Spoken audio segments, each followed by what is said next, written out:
Na aula de hoje, o professor Almir Meira faz uma síntese do conteúdo abordado na disciplina Arquitetura Computacional.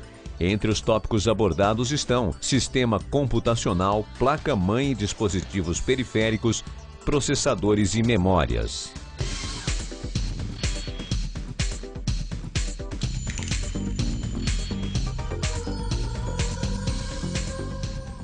Olá!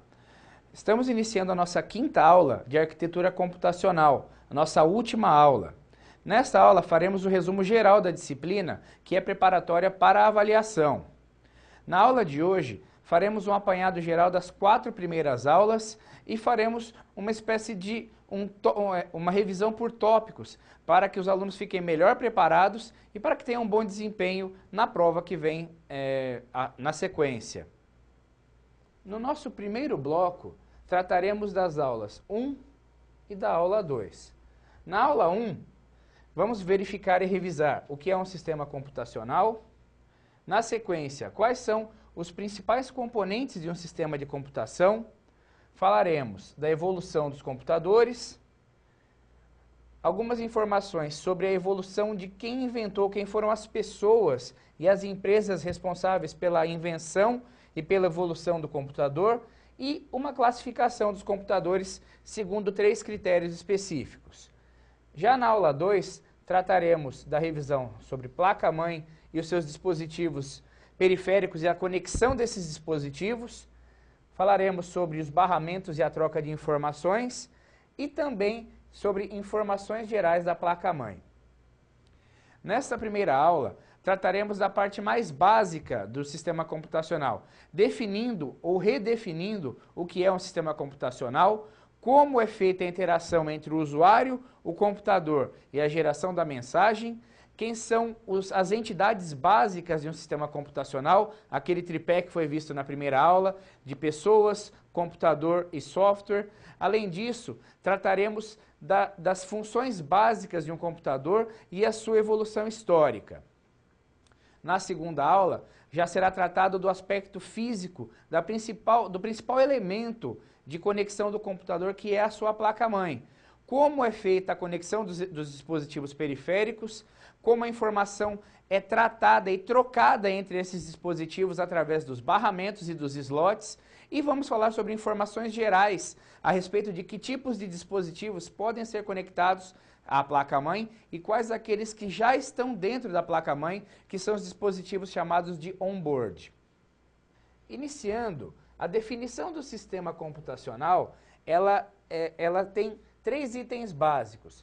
O sistema computacional ele é feito de dados, ele é feito de processamento desses dados e o final da história é a apresentação de resultados. Um computador, ele é composto de alguns elementos básicos, mas o tripé que forma a função básica do funcionamento do computador é composto de uma entrada de dados, que pode vir de um dispositivo externo como um teclado, um mouse ou mesmo uma entrada a partir de um outro computador. Existe a ação do próprio computador em si, que é o processamento das informações, e aí envolve o trabalho de memória, de CPU, do próprio dispositivo de entrada e a apresentação dos resultados especificamente em dispositivos de saída, como é o caso de monitores, é o caso de impressoras, ou dispositivos híbridos, como é o caso de um monitor touchscreen, de um joystick que tem algumas funções que são interativas, ou outros dispositivos que tenham essa mesma finalidade.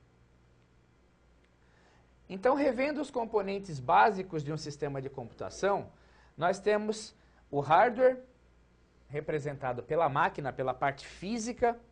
Nós temos o software, representado pelos programas, aplicativos e sistemas operacionais. E nós temos o peopleware, que são as pessoas. Esse tripé, ele define quem são os atores que atuam dentro de um sistema computacional. Na parte física do computador, nós temos os elementos chamados de tangíveis, ou aqueles que nós podemos pegar, como é o caso do monitor, da CPU, do teclado, do mouse, que representam o hardware. Então, todo elemento físico que pode ser tocado, que pode ser manipulado através de movimentação, é chamado de hardware. E aí se incluem também os elementos que estão dentro da CPU, como é o caso das memórias, as placas de expansão, placa de vídeo e outros elementos que ajudam o sistema computacional a ter um desempenho melhor. Na parte de software, nós temos, na base, os sistemas operacionais e as linguagens de máquina. As linguagens de máquina são aquelas linguagens que atuam diretamente no processador. Já os sistemas operacionais, eles são um elemento básico para que nós possamos utilizar os sistemas aplicativos, como é o caso das suítes que tem editor de texto, planilha, que tem software de apresentação, os próprios jogos, todos eles atuam sobre uma base que é o sistema operacional. E todos esses elementos fazem parte do elemento chamado software. E na ponta final temos as pessoas, onde nós definimos o peopleware. São todos os usuários, os desenvolvedores, os técnicos de suporte, todas as pessoas envolvidas com a manutenção desse sistema em funcionamento. Peopleware não define somente o usuário final, define outras pessoas e outros agentes, como no caso dos desenvolvedores de solução ou das pessoas que configuram o sistema operacional para trabalhar em rede, para acessar a internet, por exemplo. Então esse tripé formado por pessoas, hardware e software, eles formam os elementos básicos de um sistema computacional. Na sequência, temos uma outra forma de definir o sistema computacional, através de 3 elementos novamente. Uma ação, a parte do computador ou o processamento das informações e a geração de uma mensagem de saída. Como ação, nós temos normalmente um estímulo externo, que muitas vezes vem de um dispositivo de entrada, como por exemplo, pressionar um botão. Esta ação é normalmente onde o usuário faz a interação com o computador, como por exemplo, na hora que nós estamos digitando no teclado, ou utilizando o mouse, ou mesmo num caixa eletrônico, onde se pressiona na tela do computador e se obtém as informações necessárias. Então esta ação, ela vai ser interpretada pelo computador, que é o próximo passo, e a partir daí ocorre todo o processo ou o processamento da informação. Na sequência, o computador pega e a partir da ação ele vai realizar o processamento das informações, ou seja, ele vai perceber essa ação, vai armazená-la na área de memória, a CPU ou o processador vai realizar o processamento efetivamente e na saída vai exibir esse resultado na forma de mensagem. A função do computador é, a partir de uma ação que iniciou-se lá atrás, por exemplo, quando se pressiona uma tecla do computador, em transformar essa ação em um elemento elétrico ou eletrônico. A partir desse elemento eletrônico é gerado um código, isso já é papel do computador, e esse código vai ser interpretado tanto pelo hardware, que vai deixar esse código passar, quanto pelo software, que vai verificar que tipo de código é esse. Como ele deve ser tratado? É uma letra? É um número? É um símbolo? É uma ação para que seja executada uma nova função? É um cálculo? Então tudo isso é papel do computador. E por fim temos a mensagem, que é o elemento de saída, é o elemento concreto que representa a informação. A mensagem é a forma como nós percebemos o resultado da ação e do papel do computador na história do tripé ou dos 3 itens que fazem parte do sistema computacional. A mensagem representa o final do ciclo e muitas vezes ela é representada através de uma imagem no monitor ou na tela do computador. Isso faz com que as 3 partes que compõem esse sistema computacional, ação, computador ou processamento e mensagem, fechem o ciclo necessário para que se entenda a importância e a necessidade de realizar corretamente as ações dentro de um computador. Uma questão importante que já há muito tempo vem alimentando a esfera da computação é saber quem inventou o computador. Existem diversas respostas, mas pouco conclusivas. De forma geral, o computador é tratado como uma invenção sem um inventor, especificamente. Muito já se fez a respeito do computador ao longo das diversas gerações, mas de forma geral, o computador ele sempre foi um aperfeiçoamento de ideias anteriores. O computador, ou o que se chama do primórdio de um computador, foi, por exemplo, a máquina de Pascal, que foi desenvolvida em 1642. Mas naquele tempo não se tinha nem o controle sobre a energia elétrica, então ela era basicamente uma máquina que realizava alguns cálculos através da manipulação de algumas engrenagens que formavam números que iam de 0 a 9, que terminavam com uma sequência de noves. Na sequência, alguns outros físicos e matemáticos ao longo da história aperfeiçoaram a ideia de Pascal. Babbage fez isso, Hermann Hollerith fez isso, até chegarmos na época dos computadores eletrônicos.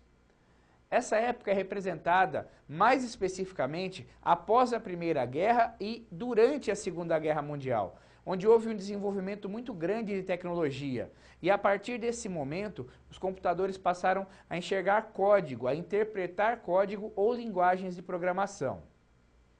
O grande representante da primeira geração de computadores eletrônicos é o ENIAC, que era um computador, ou foi um computador desenvolvido em 1946 nos Estados Unidos.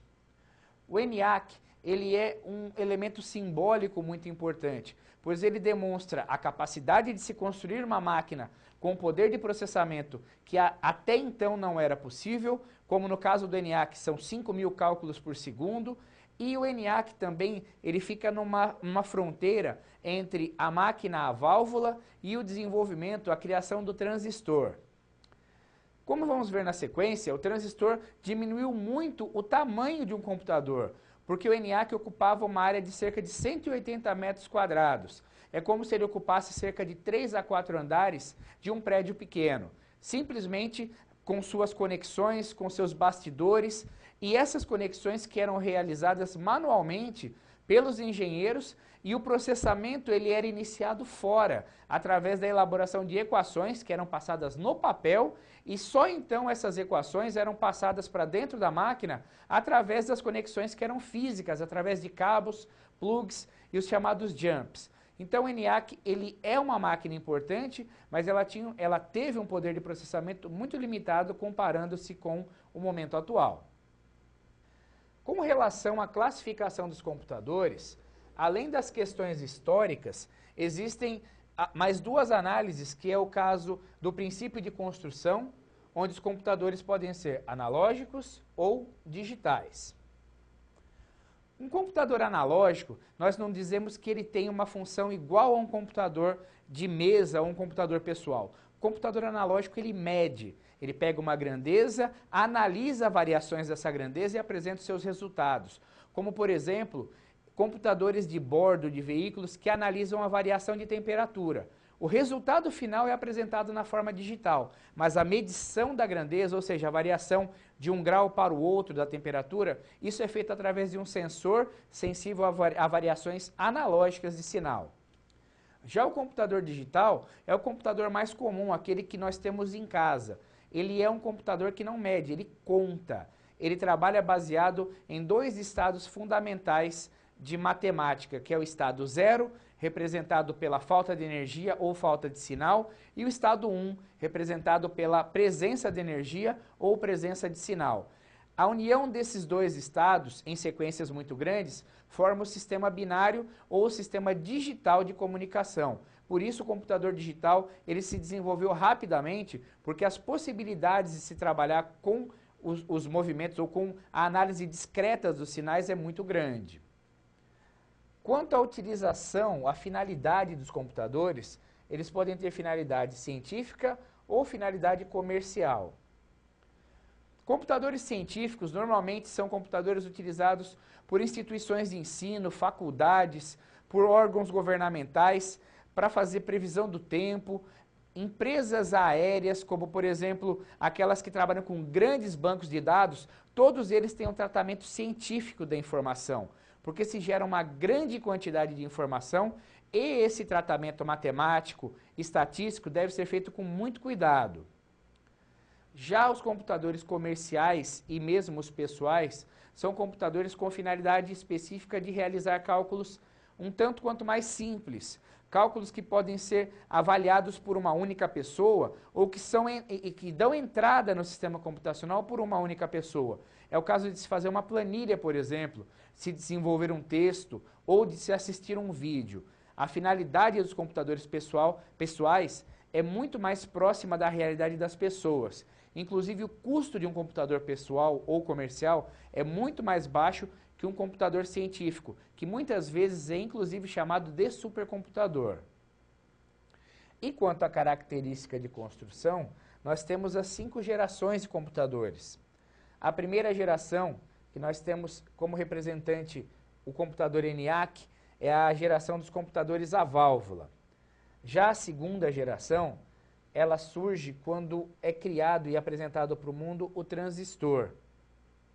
Terceira geração, quando se consegue integrar dentro de um chip uma série de transistores, chegando aos milhares de transistores. A quarta geração, quando se desenvolvem técnicas de integração de grande porte, chegando a milhões de transistores em cada chip.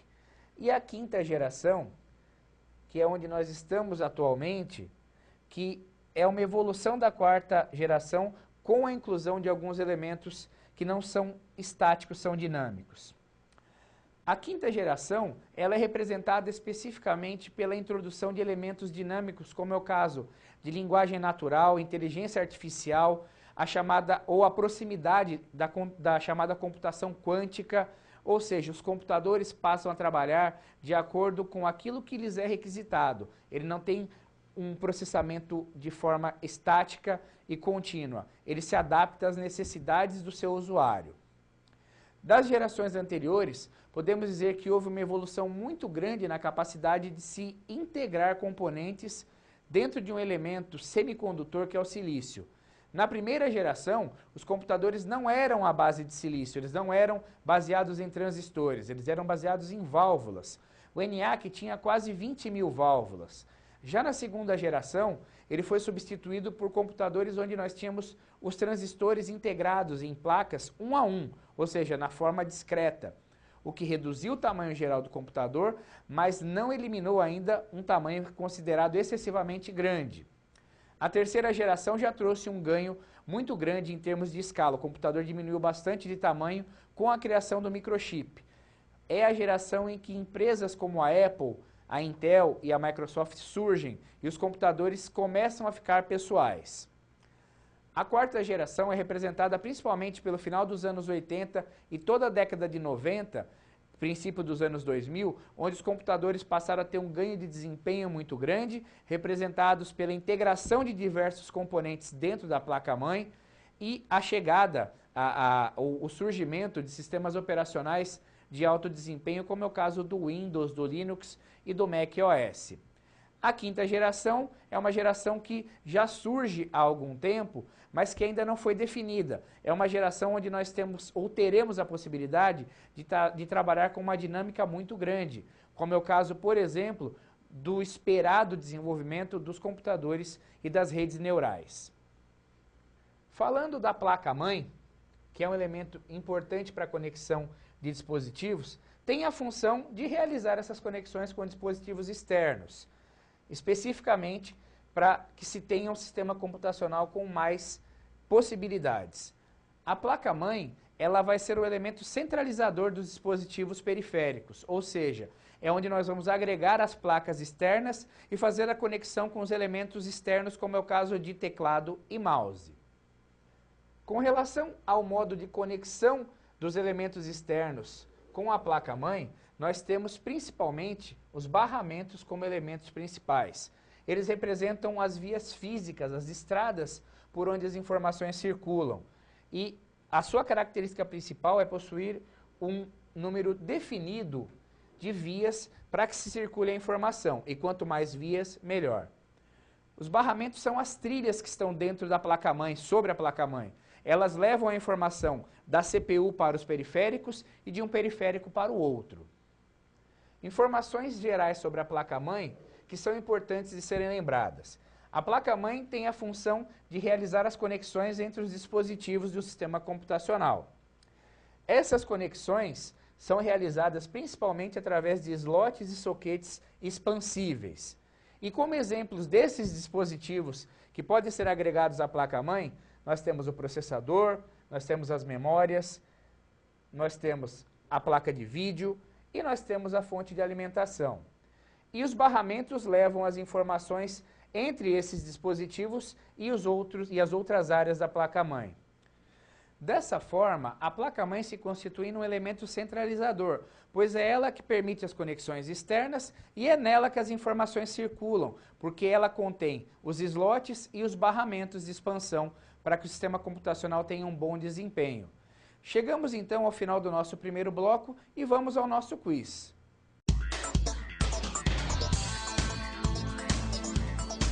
Assinale a alternativa que representa a importância dos barramentos dentro de um sistema computacional. Alternativa A. São os caminhos lógicos que enviam as informações para o processador. Alternativa B. São os caminhos físicos que enviam as informações para o processador. Alternativa C. São usados para a instalação de placas de vídeo. Alternativa D. São conexões de uso geral em um computador.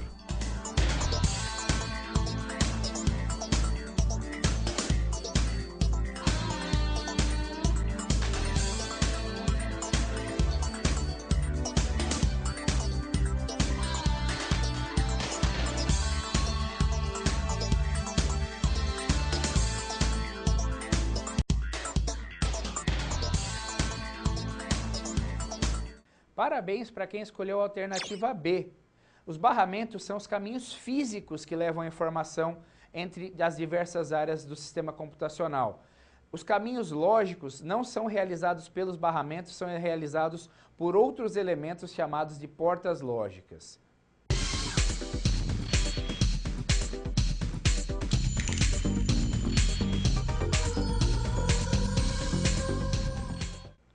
Estamos dando início ao segundo bloco da nossa aula, onde vamos relembrar e revisar o que foi visto e falado nas aulas 3 e 4. Na aula 3, nós vimos a representação da informação em sistema binário, os diversos tipos de arquiteturas computacionais e os tipos principais de processadores e os seus fabricantes. E na aula 4, foram tratados dos assuntos memórias e dispositivos de armazenamento. A aula 3, ela trata de um aspecto muito importante, que é a representação da informação em sistema binário e como é feita a conversão do sistema decimal para o sistema binário. Além disso, é tratada da arquitetura dos processadores, os diversos tipos de arquitetura, onde nós temos destaque para a arquitetura RISC e para a arquitetura CISC, que foram adotadas pela Apple e pela Intel, respectivamente. Além disso, vemos as famílias da Intel e da AMD como os principais processadores ou famílias de processadores desenvolvidos para computadores pessoais. E na aula 4, foram tratados especificamente dos temas memórias, onde nós vimos os diversos tipos de memória, registradores, memória cache, memória RAM, memória secundária e memória somente de leitura. E além disso, foram tratados dos temas de dispositivos de armazenamento, como HDs, discos SSD, pendrives e outros elementos que armazenam a informação. Como representação da informação, nós temos o elemento básico de qualquer sistema de informação, que é o bit, que é a menor unidade de representação, podendo assumir dois valores, somente 0 ou 1. Temos também o byte, que é um agrupamento de 8 bits e era utilizado nos primeiros computadores pessoais. Temos também o nibble, que é um agrupamento de 4 bits, muito utilizado para operações matemáticas, e temos a definição de palavra ou word, que é um agrupamento de 16 bits usado muito em codificação. Esta representação da informação é importante porque tudo que acontece dentro do computador é baseado em sistema binário, ou seja, definição de bit, byte, palavra, de código é muito importante para que se entenda como é realizado o processamento, qual é o trabalho do processador do computador. Os termos que foram tratados, bit, byte, têm uma relação muito direta com a evolução do computador, ou seja, conforme mais informação foi sendo requisitada, maior é a necessidade de se aumentar o tamanho da palavra ou da representação binária. No momento em que essa aula é gravada, a representação atual é de 64 bits como palavra de dados. Isso representa uma quantidade infinitamente maior do que nos primórdios, quando tínhamos computadores de 8 bits, iniciando a revolução que deu origem à época da Era da Informação. Na sequência, vamos tratar dos códigos. Existem diversos códigos utilizados em computação, mas 3 deles têm uma importância muito grande e são utilizados na maioria dos sistemas computacionais.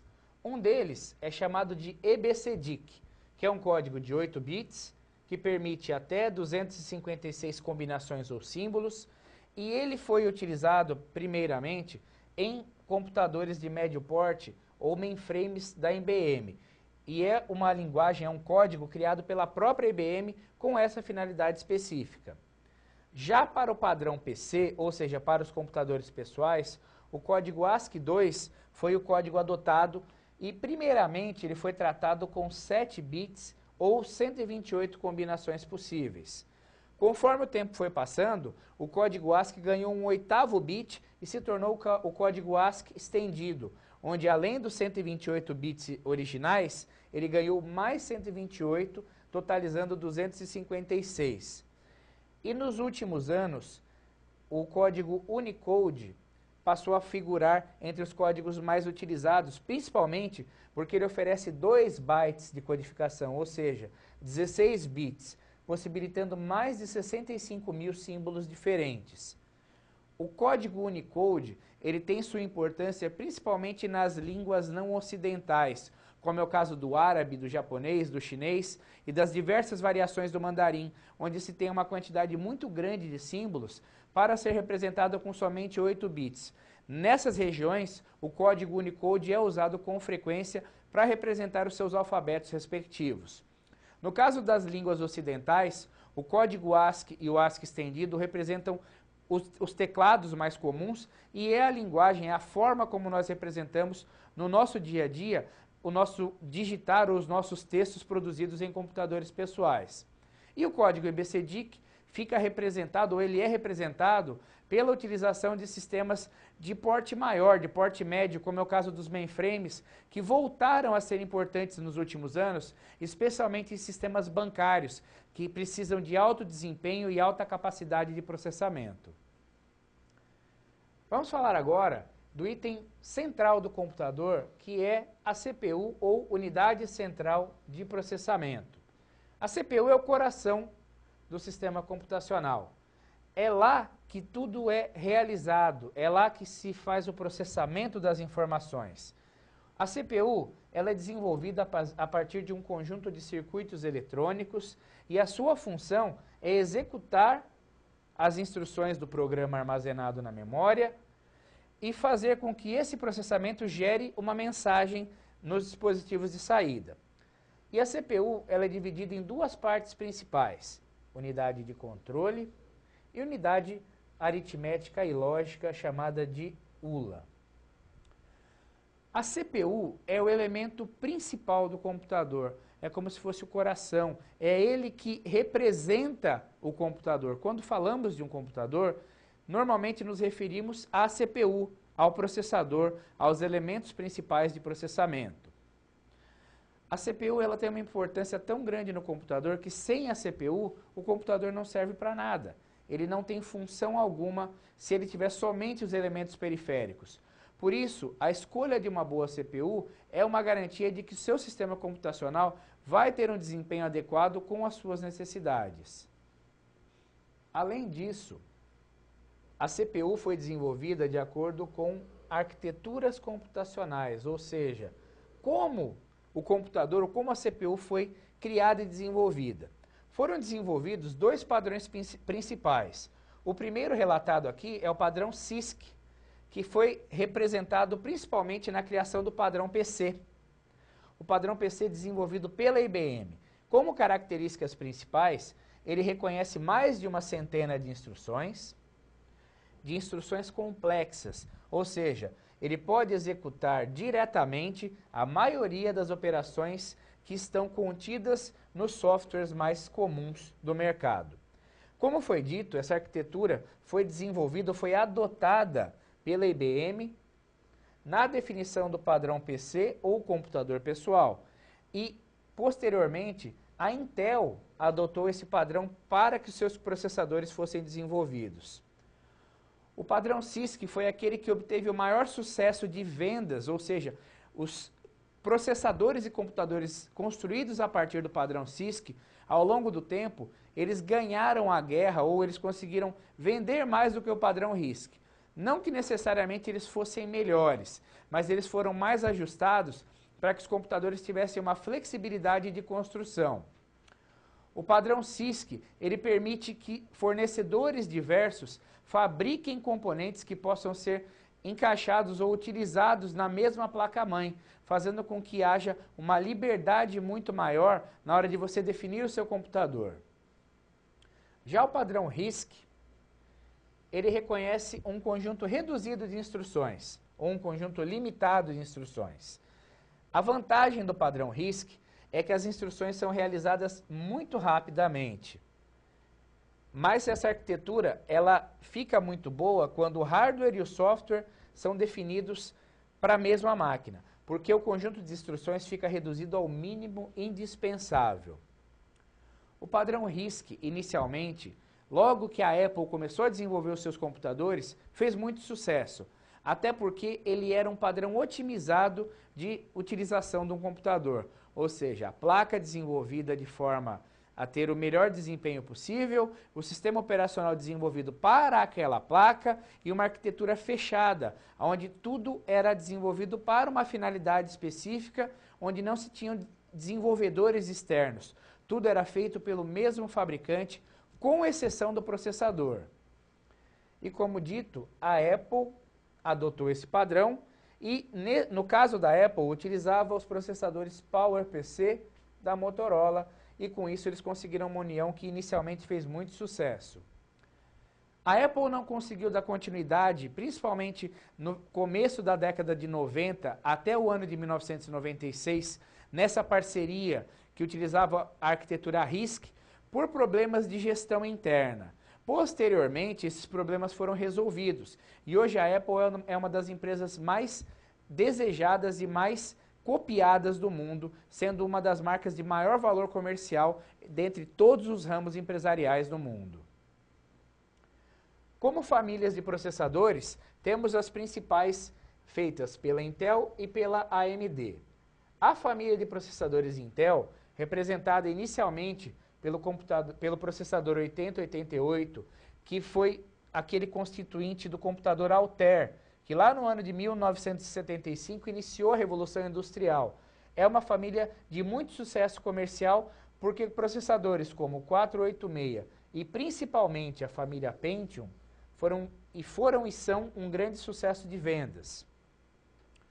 A família Pentium da Intel é provavelmente um dos maiores sucessos industriais de todos os tempos em qualquer área da indústria. Não se mensura exatamente a quantidade de dinheiro que essa família já gerou em todas as áreas que os computadores são utilizados, mas são bilhões de computadores que já foram produzidos por essa única família. Atualmente, a família chamada de Core é um sucesso de vendas também e fez com que a Intel mantivesse a sua liderança na venda de processadores. E a união com a Microsoft fez com que uma sigla representasse o PC ou computador pessoal, que é a sigla Intel. Processador Intel com sistema operacional Windows. É com certeza um produto de muito sucesso. Mas nos últimos anos, o novo sistema operacional ou o sistema operacional Linux tem tomado força, principalmente para o desenvolvimento de servidores e já faz frente em algumas modalidades com o próprio Windows como sistema operacional preferido de alguns usuários. A Microsoft ainda detém a liderança absoluta do sistema operacional. Cerca de 8 em cada 10 computadores utilizam o Windows como seu sistema operacional. Mas o Linux aos poucos vem tomando uma fatia importante, principalmente de usuários pessoais, porque no ramo dos servidores o Linux já é líder absoluto, com cerca de 80 a 85% do ramo de servidores no mundo todo, especificamente de servidores de internet. Já a família da AMD, é uma família representada, num primeiro momento, pela família K, iniciando com o K5, que foi o equivalente ao 486 da Intel. Na sequência, temos a família K6, representada primeiro pelo K6, equivalente ao Pentium, K6-2, equivalente ao Pentium 2, e K6-3, equivalente ao Pentium 3. Foi uma família que fez uma boa frente com a família da Intel. E a partir da criação do Duron e da família Athlon, a AMD tem sempre feito processadores para concorrer com a Intel. A AMD, ela já há algum tempo é a vice-líder de mercado dos processadores. Para cada item ou para cada processador novo que a Intel faz, a AMD normalmente tem um processador equivalente com desempenho similar.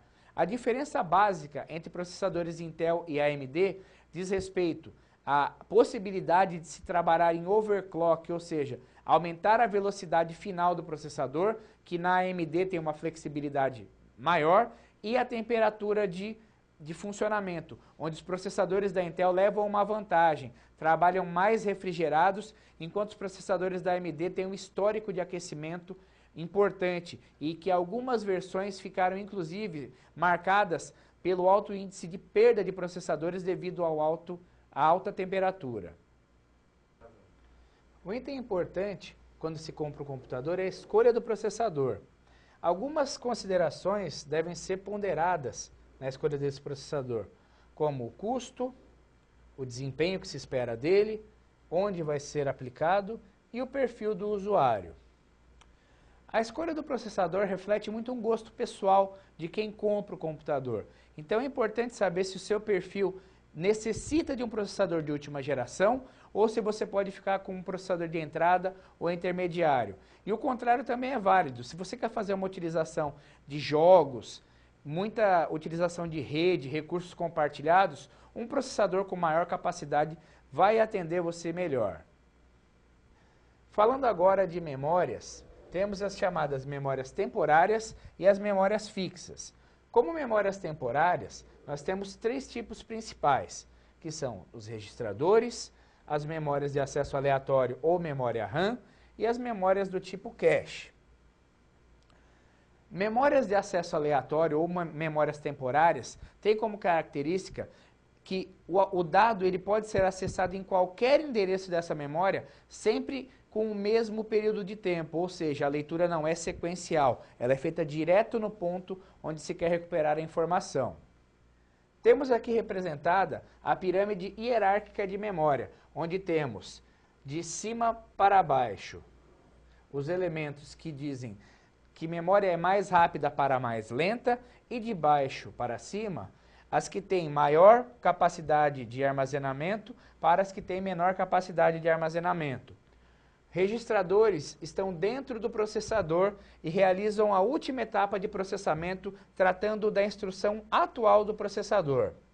Já a memória cache é usada para que os processos mais utilizados fiquem armazenados nela e ela é uma memória que trabalha também na velocidade do barramento do processador. A memória RAM é chamada de memória principal, trata e consegue armazenar uma grande quantidade de informações de forma temporária, e a memória secundária representa o dispositivo de armazenamento principal.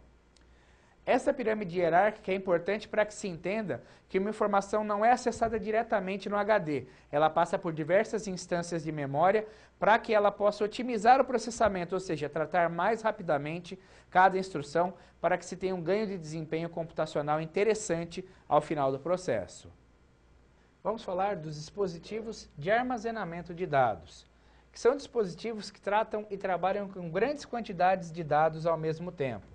Temos aqui representados elementos importantes como o HD, o CD-ROM, o DVD-ROM, pendrive e o DDR3, que é um tipo de memória RAM muito utilizado para que se dê ganho de desempenho nos sistemas computacionais. Os dispositivos de armazenamento de dados muitas vezes são chamados e tratados como dispositivos de armazenamento em massa, representados principalmente pelos discos físicos, como é o caso do HD, e mais recentemente, os discos chamados de SSDs. São dispositivos onde nós podemos tratar de grandes quantidades, como gigabytes muitos gigabytes ou até alguns terabytes, como é o caso dos discos mais modernos. Dispositivos de armazenamento também são representados por outros elementos portáteis, como é o caso de pendrives, que hoje casam na ordem dos gigabytes e dão uma flexibilidade de mobilidade ou de armazenamento para que se leve junto de si muito grande. O pendrive ele tem características importantes como, por exemplo, a possibilidade de leitura e escrita de dados e a portabilidade, sendo classificado como um tipo de memória flash. A diferença entre o HD e a tecnologia do pendrive é que no HD o custo por megabyte é mais baixo do que no caso do pendrive. Já os discos óticos, como é o caso do CD, do DVD, do Blu-ray, são discos onde nós conseguimos gravar e manter uma quantidade interessante de dados para, por exemplo, guardar um sistema operacional inteiro para sua posterior instalação, como é o caso de um CD de instalação do Windows ou do Linux. Nós podemos gravar, por exemplo, um filme completo numa mídia de DVD ou até fazer um backup parcial ou total do nosso computador numa mídia mais moderna, como é o caso do Blu-ray, que chega a até 50 GB de armazenamento. Já as memórias do tipo DDR2 e DDR3, elas dão um ganho de desempenho muito interessante no caso das memórias. As memórias elas hoje andam e casam na casa dos gigabytes. Então, essa importância da diferença entre dispositivos de armazenamento dá uma ideia do que nós podemos armazenar no dia de hoje. Chegamos ao final deste bloco e, consequentemente, da quinta aula. Portanto, encerramos a nossa disciplina. Espero que vocês tenham aproveitado bastante e, para quaisquer dúvidas, acessem a plataforma, entrem em contato e façam as atividades para que o aprendizado seja reforçado. Leiam também todo o material disponibilizado, tanto na plataforma quanto na apostila. Sucesso a todos vocês e nos vemos numa próxima oportunidade ou numa próxima disciplina.